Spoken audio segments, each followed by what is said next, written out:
none of the jurisdictions are meeting all of their targets at that very low income bracket. The targets being new construction goals for affordable housing.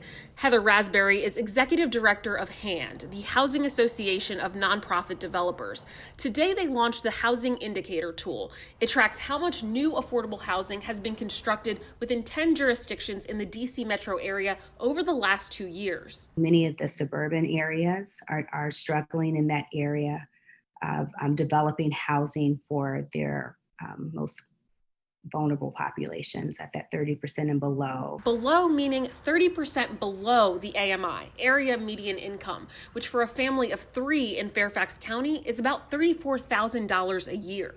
As you can see on these charts, Fairfax, Frederick, and Montgomery counties developed little to no units for those low and lowest groups. According to the tool, in the last 2 years, Fairfax County produced 591 net new affordable units of housing across all income brackets.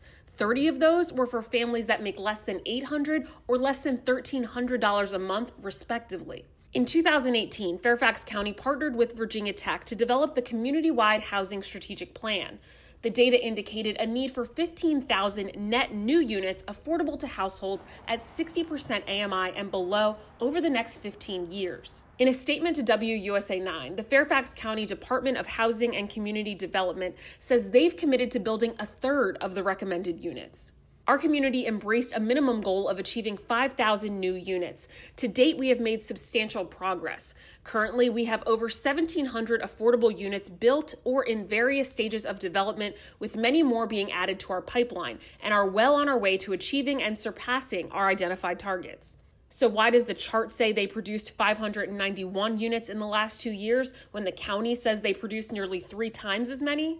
It's because the county is including units that haven't been completed, whereas the chart only accounts for completed units. Either way, the county's target numbers don't meet HAND's. According to their estimates, Fairfax County should be producing about 4,400 units per year in order to address the affordable housing need. That's 600 less than they've committed to building between now and 2032.